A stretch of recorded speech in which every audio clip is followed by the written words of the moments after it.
I'd like to thank you for tuning in and welcome you back to my channel. Once again, I'm Noxz, and today we'll be doing part 3 of my Alisa breakdown. This segment is only going to cover her stances.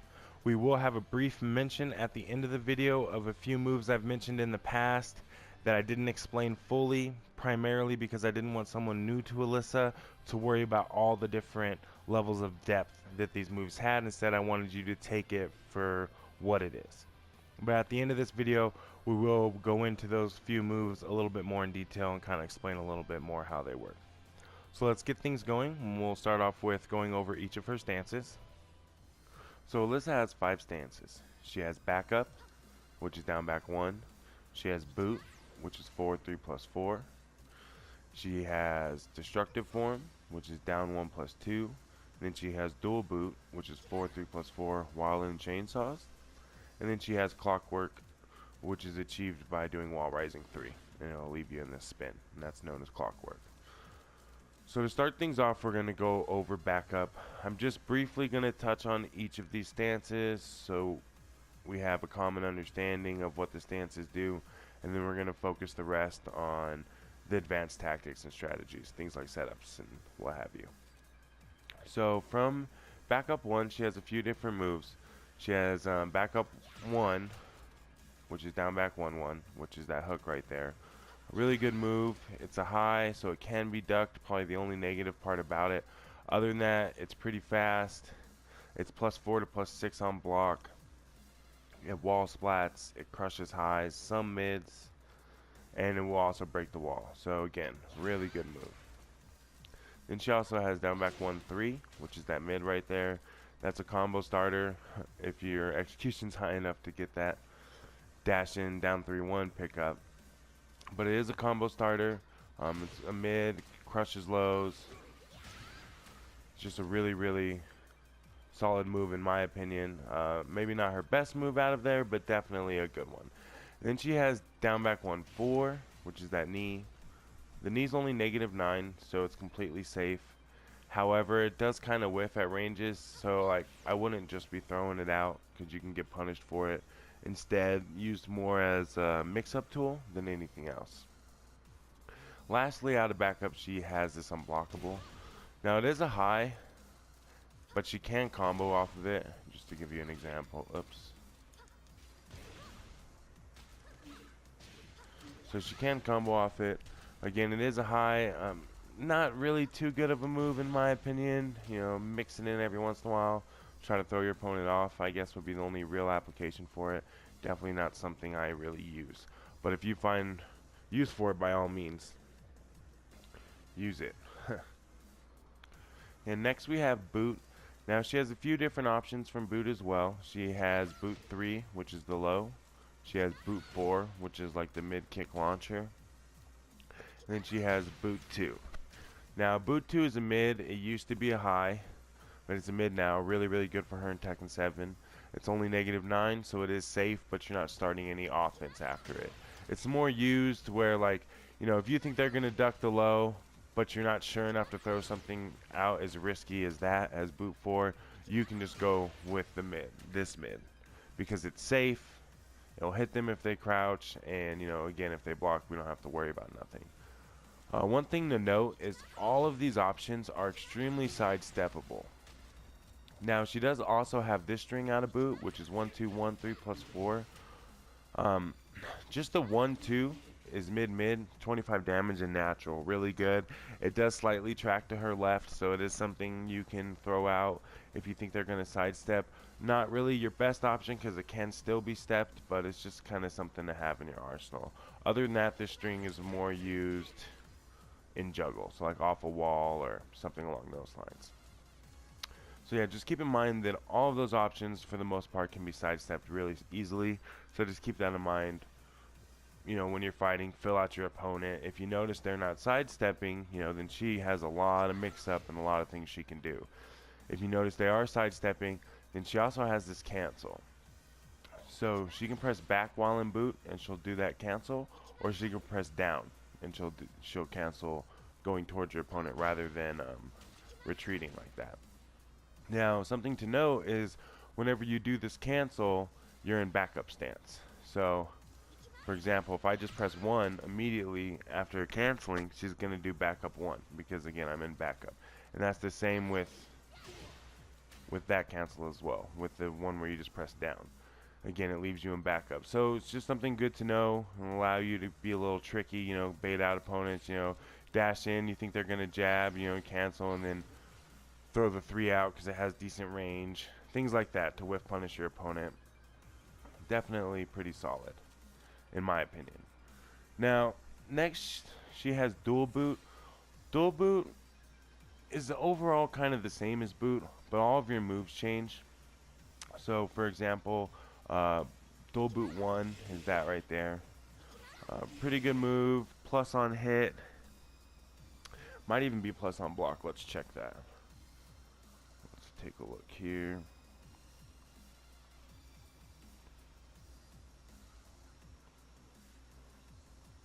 Yeah, it's plus 9 on block, it says.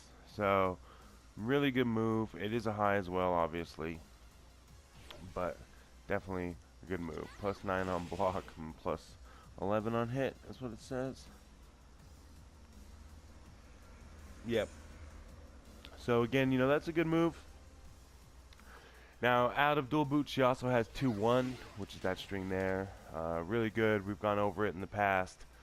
Definitely a great new addition for her.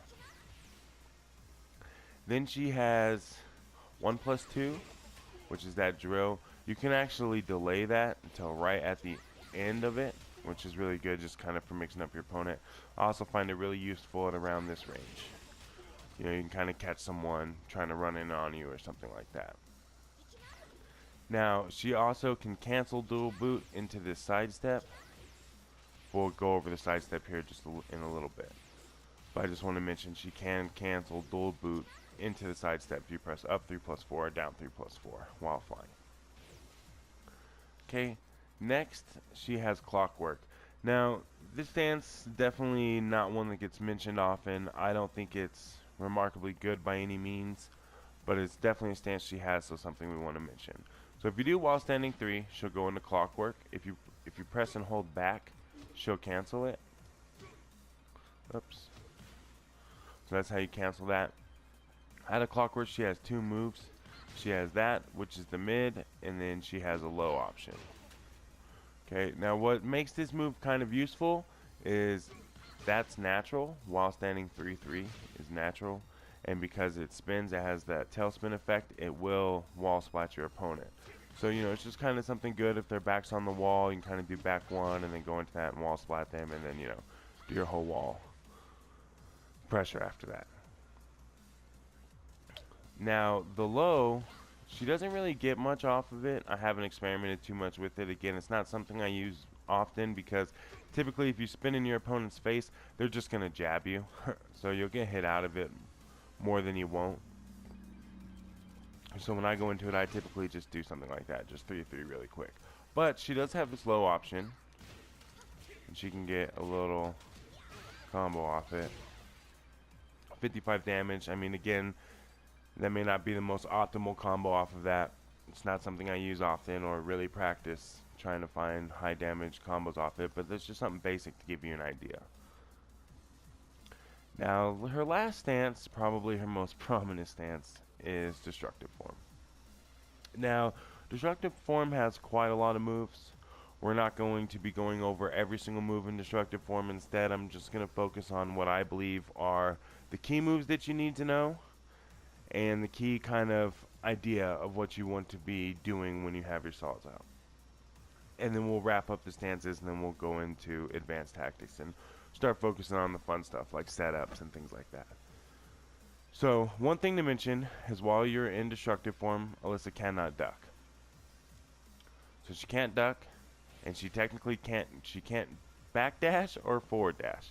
So if you backdash, you're going to get this backflip. Now that backflip does crush lows, so you know you will jump over a low with it. If you forward dash, she goes immediately into dual boot. So you have all the options we went over from dual boot. Now again, she can't duck, she can't really backdash, and she can't forward dash. Her movement becomes really stiff with the exception of this amazing sidestep, which is down 3+4 or up 3+4 while your solids are out. Now, This move is really good because, as you see, it's a big, heavy step. You know, 2 steps, I'm all the way behind my opponent. Even more so. So it's just really, really good to use as far as, you know, just kind of bait your opponent to push a button. You can sidestep it and then punish them accordingly. And now, out of the sidestep, she only has 1 move she can do, and that's 1. Pretty good. Fast, you know, mid, follow up, you know, hit them for whiffing pretty hard. You can follow up this with down 1. That's not guaranteed, but it will hit 90% of the time. On the rare occasion that it doesn't hit, it means your opponent's going to be waking up ducking, and then you can just throw standing 1. So that's kind of the mix-up for that. But like I said, most of the time, that down 1 is going to hit after that sidestep 1. So just to kind of get things going as far as moves go, she has forward 1, really good. Probably her, well, not probably, this is her fastest move out of destructive form. Comes out in 12 frames. It's 0 on block, so really, really good. And it's plus 11 on hit. So if you manage to hit your opponent with that, you pretty much can do whatever you want afterwards. And if they push a button, they're getting hit. So that's a really good move. And then Alisa has down 1. Now that's negative 12, so you know it's unsafe as most lows are. But it's pretty good in my opinion. You get your opponents afraid to duck because they're afraid of her standing 1. Then you can kind of, you know, use down 1 a lot more. Now again, like I just mentioned, the other move is standing 1 in destructive form. That's really good. All that's natural. It knocks down. It's mid. It has like a vortex kind of effect from my experience. So typically if they like sidestep or try to backdash it, it will pull them in. Not all the time, but most of the time. So it does have this little kind of like suction cup kind of effect. Now, she also has forward 1 plus 2. Now this move is really good. I mean, it's just good all around. It causes knockdown on hit, so she can do something like forward, forward, 2, 1. And that combos off of that 59 damage. That will actually sometimes do 65 damage. It just depends on spacing and how many of the chainsaw hits on the forward, forward 2. I'll let you experiment with that though. But no matter what, that's 59 damage. Now if they block this move, we're actually plus 7 on block. So that allows us to kind of, you know, just keep our pressure up, go with our mix-up game. Because you got to remember, while you're in destructive form, if you block an attack or get hit, your saws are getting put away. So the only real way to stay in destructive form is either to space your opponent out or to apply a lot of pressure using your frames and things like that. Now most of her moves out of destructive form are really slow, but things like this, you know, which give you a plus 7 advantage, are going to help you a lot in continuing that pressure. Now, another move I want to mention is down 2. Down 2 is really good. If you just press down 2, it hits 4 times. You see it pushes them back. This move is most effective on the wall, so we'll go over it in a little bit later in the video as well. But down 2 will hit 4 times, and if you hold 2, it'll hit 6 times by the wall if it doesn't push them back. All that's natural. Your opponent just has to eat all of it. So down 2 is really good. Also, she has 1 plus 2. This move is also 0 on block. It is a high, so it can be ducked and launched. Just keep that in mind. But it's 0 on block, so it makes it really good to use. Also, it wall splats and it tracks, and it has a tailspin effect if your opponent is airborne. So like for example, you do something like this, and that's going to tailspin. So really good move. I think best used on the wall for the wall splat properties and to kind of catch someone trying to sidestep, because again it tracks. So it's just pretty good move all around. Now she also has standing 2. Now standing 2 used to be a lot better in previous Tekkens, but it is still a pretty good move, especially if used in conjunction with frame advantage. But if you pay attention here, when I press 2, you'll see her duck a little bit. So a lot of times she will actually duck highs and crush them. So, you know, technically this is a high crush. However, it's not as consistent as it used to be. I'm not sure if they just made the move a little slower or what, but it's not as consistent as it used to be. Still really good move though. You know, you can throw something like this out, and if your opponent goes to jab you after, you can throw that, you know, and you're gonna duck the jab and launch them. Now what makes this really cool in this version in Tekken 7 is they gave her this new addition to the move. So if you press 2-1, she'll actually shoot him with the rocket.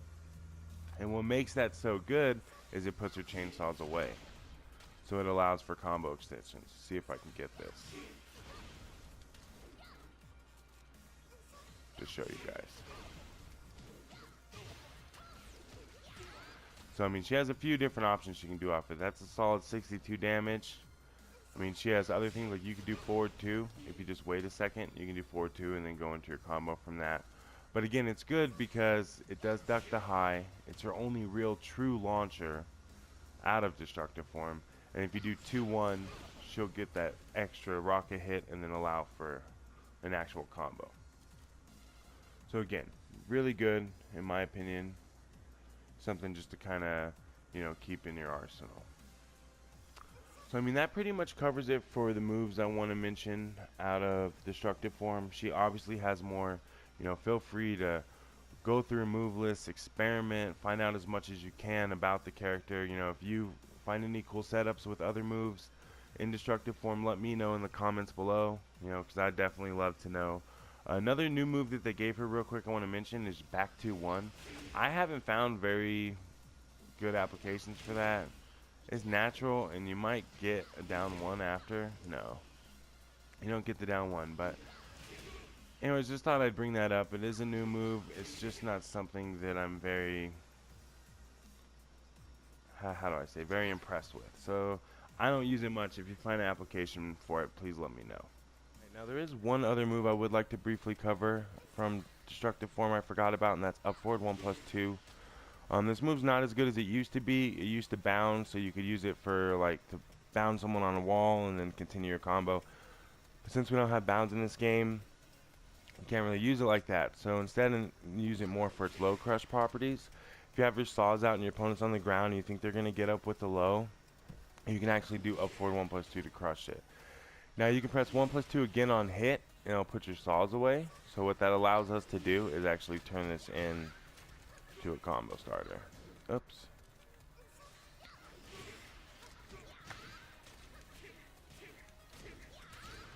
So that's really good, 66 damage into a Noxz setup. So I just wanted to briefly mention that.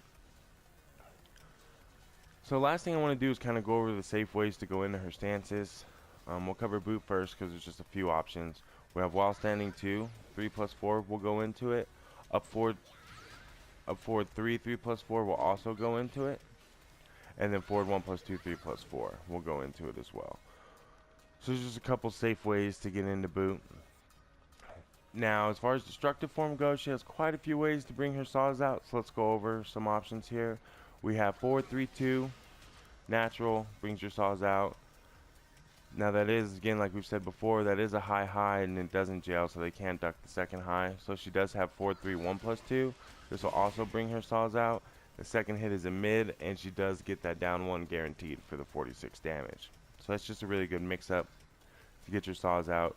She has 3-2, which is one of her 14 frame punishers, natural, things like +1 on hit, so that's another good way to bring your saws out. She also has forward 4-3, 4-3, 1+2, and that'll bring your saws out. Down to 4, 1+2 will bring your saws out safely. Forward 1+2, 2 will bring your saws out safely. Back 4-3, 1+2 will bring your saws out. And down forward 1-1-2 will bring your saws out. She may have a couple more that I forgot to mention there, but those are your primary ways to go in and out safely. So again, if they're -14, you want your saws out, you can punish with that. Your +1, and now your saws are out. So she has a lot of different ways to do it. Obviously, it's really effective to bring your saws out at the end of combos. So like if they're on the wall and you hit with this, you can do 1+2 at the end. So now they're waking up, and you know you have your saws out, so you can go into that whole mix-up. So that pretty much covers the safe ways to go in and out of destructive form. Again, I may have missed a few, but those are your primary ones that you want to be focusing on. The last thing I want to do in this video is touch on a few moves I mentioned in the past that I didn't really cover fully, and the reason is because I didn't want someone new to Alisa to focus on the depth of the moves. I just wanted them to take it for face value. But now, since we're getting further into my breakdowns and starting to get a little more into advanced type stuff, I would like to revisit these moves. So the first one is down back 2-2. Now I love this move. I use down back 2-2 all the time. On counter hit, it's natural, and it causes the nosebleed stun. However, it does cause the nosebleed stun no matter what, but it's only natural on counter hit. So if your opponent is not holding back, both of these hits will hit on normal hit as well and cause the same stun. Now off of that, she could do something like this. Mega damage. You know what I mean? 91 damage off of that. Guaranteed, if they don't shake the stun. And that's what I want to mention here, is the nosebleed stun is shakeable. Now, I've been playing Tekken a long time, and I've been playing Alisa since the day she came out. I, personally, have not had this stun shooken more than half a dozen times in 8 years of playing the game. So just because it can be shooken does not mean you need to not use the move. Just fill out your opponent. If your opponent shakes it, then you don't get anything guaranteed. You don't get, the 4-3-2, and you don't get standing 4. But if they don't shake it, you get standing 4 on the wall, you get 4-3-2 out in the open. It's just a really, really good move. The way your opponent shakes it is by holding down. So if they hold down, they'll fall straight to the ground, and she'll get nothing from it. So I just wanted to touch on that. Now again, I still use it. I use it all the time. If your opponent shakes the stun, then maybe mix it up. It's more of a situational move anyway. It's not something you just want to be throwing out all the time. But definitely use it, because if they don't shake the stun, we're getting big damage. It's 91 damage on counter hit, it's 88 damage on normal hit, and she gets upwards into the 90 damage on the wall off of it as well with the standing 4. So it's a good tool. It's something you want to use, but just keep in mind it can be shooken. And if your opponent's shaking it, then you need to adapt and try and use something else. But I just wanted to briefly touch on that. Nothing is guaranteed off down back 2-2 if your opponent shakes the stun. And the way they do that is by holding down. So just pay attention. If you see them fall straight to the ground after that, it means they're shaking it, and you should probably do something a little different. Now the next thing I want to revisit is down 3. Oh, turn counter hit off. Down 3, by far one of the best new additions they've given her, next to making this move a mid. One of the best things they've given her. Now, one thing about down 3 I want to briefly touch on is it does leave you in backup. So she can immediately go into any of her backup moves after it. So just want to keep that in mind. And something I want to mention, because it's so positive on hit, you can actually, if you hit them with down 3, you can throw out the 4, and I think it's going to make that move pretty much come out in 11 frames. So it's a really good way to set that up. Otherwise, that's a really slow launcher that whiffs at a lot of ranges unless you're right in their face. So a good way to set that up is actually off of down 3. If they push a button after that on hit, they're going to get launched. But what I want to talk about with the move is I'd mentioned in the past the move's -19 on block and +9 on hit. Now that is true, but it changes depending on range. So, for example, from here, if they block that, that's -19, you're getting launched. You hit them, you're +9, so you can do something like that, and it's going to hit if they push a button or duck, right? But if we're just at like tip range, which is like 2 backdashes and a step, then it does that. What at tip range is +15, I want to say, on hit, and you get that backup 1 guaranteed follow-up. Also at tip range, if they block it, you're only -9. So you're actually safe. So as you can see there, my computer's set to guard all, and he doesn't block that because he can't, because we're +15. So at tip range, that is guaranteed. So in my next video, when we go into setups and things like that, I'm gonna revisit this move again, but instead, going over setups and ways to get this perfect spacing and kind of guarantee that. So again, from tip range, back up. Oh, a little bit too far. From tip range, backup 1 is completely guaranteed, and if they happen to block down 3 from tip range, it's only -9, so you're safe. So I just wanted to touch on those couple things. This video was just to cover stances. I really hope it helped you guys. I will have another part 4 coming here really soon within the next few days, so keep an eye out for that. As always, if this helped you in any way, please leave a thumbs up, subscribe to the channel. Got more content coming in the future. If you have any questions about anything I covered or just any general information, Alisa information at all that you would like, please leave a comment below. I'll be sure to get back to you. Thanks again for watching, and we'll see you again next time.